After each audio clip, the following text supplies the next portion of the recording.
लोकसभा चुनाव सर पर है और पहले दौर का मतदान 19 अप्रैल को होना है। इस बीच नेताओं का पार्टियों में आना जाना तेज हो चुका है। सबसे अधिक नेता कार्यकर्ता बीजेपी में इन दिनों शामिल हो रहे हैं। जिस तेजी से कई बड़े नेता बीजेपी में शामिल हुए हैं, उससे कई सवाल खड़े हो रहे हैं। ऐसे बड़े नेताओं में कई तो ऐसे हैं जो बड़े बड़े घोटालों में आरोपी रहे। बीजेपी भी इनको निशाने पर लेती रही। इनमें से कई नेता काफी पहले बीजेपी में शामिल हो चुके हैं। आरोप लग रहे हैं कि बीजेपी में शामिल होने के बाद ऐसे नेताओं के खिलाफ मामलों में जांच एजेंसियां सुस्त हो जाती हैं। विपक्ष लगातार ये मुद्दा उठा रहा है और आरोप लगा रहा है कि बीजेपी की वॉशिंग मशीन में धुलकर दागी नेता साफ हो जाते हैं क्या? उनके खिलाफ सीबीआई और ईडी जैसी जांच एजेंसियां ढीली पड़ जाती हैं। बीजेपी इसे लगातार विपक्ष की हताशा बताती है। उधर जांच एजेंसियों ने ऐसे आरोपों से इनकार किया है। मेरी सहयोगी नीता शर्मा की ये रिपोर्ट देखिए। उत्तराखंड में विवादों और घोटालों से घिरे रहे कांग्रेस नेता हरक सिंह रावत की बहू अनुकृति गोसाई से 2 अप्रैल को इन्फोर्समेंट डायरेक्टरेट पूछताछ करने वाला था, लेकिन जांच एजेंसी ने ईमेल के जरिए मुख्य आरोपी हरक सिंह रावत को बताया कि पूछताछ अभी नहीं होगी। दिलचस्प बात यह है कि हरक सिंह रावत की बहू अनुकृति गोसाई कुछ दिन पहले ही बीजेपी में शामिल हुई है, जबकि हरक सिंह रावत लगातार कांग्रेस से नाराज चल रहे हैं। ताज़ा घटनाक्रम से अटकलें लग रही हैं कि जल्द ही हरक सिंह रावत फिर बीजेपी लौट सकते हैं। हालांकि बीजेपी ने इस मुद्दे पर अभी आधिकारिक तौर पर कुछ नहीं कहा है। ये बता दें कि जनवरी में ईडी ने कॉबर टाइगर रिजर्व में हुए पाखरों रेंज घोटाले के सिलसिले में पूर्व वन मंत्री हरक सिंह रावत समेत कई अधिकारियों और नेताओं के घर पर छापे मारे थे। ये चर्चा इसलिए कि लगातार ये आरोप लग रहे हैं कि भ्रष्टाचार के आरोपों से घिरे कई नेताओं के बीजेपी में शामिल होने के बाद उनके खिलाफ जांच एजेंसियां सुस्त हो गई हैं। जानकारी के मुताबिक 2014 के बाद से 25 नेता बीजेपी में शामिल हुए, जिन पर कथित तौर पर भ्रष्टाचार के आरोप हैं। इनमें 10 कांग्रेस से आए 4 नेता एनसीपी और शिवसेना से बीजेपी में शामिल हुए।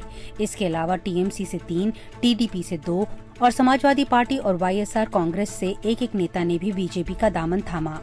विपक्ष का आरोप है कि बीजेपी ऐसी वॉशिंग मशीन बन गई है जिसमें जो भी जाता है उसका आरोप धुल जाता है। एक बात तो तय है, जिस हिसाब से सरकारी एजेंसियों का दुरुपयोग किया गया, बीजेपी में जितने नेता गए उन सब का ईडी ने, सीबीआई ने केस क्लोज कर दिया और दिल्ली के एक बड़े अखबार में भी बड़ा आर्टिकल भी आया। तो हम लोग तो सब लोग देख रहे हैं कि जो भाजपा में जाता है उस पर जो है मुकदमे बंद हो जाते हैं, केसेस बंद हो जाते हैं। जाने से पहले 70,000 करोड़ का घोटाला किया हो या कोई हो, उसको मंत्री बना दिया जाता है और केसेस बाद में बंद कर दिए जाते हैं। जैसे अब ये सवाल पूछे जा रहे हैं कि आखिर किस आधार पर एनसीपी के अजीत पवार और प्रफुल्ल पटेल के खिलाफ जांच बंद की गई। यही नहीं, कई और नेताओं को लेकर भी ऐसे ही सवाल उठ रहे हैं। नारदा स्ट्रिंग ऑपरेशन मामले में पश्चिम बंगाल के नेता विपक्ष शुवेंदु अधिकारी के खिलाफ मुकदमा चलाने के लिए सीबीआई 2019 से लोकसभा अध्यक्ष की मंजूरी का इंतजार कर रही है।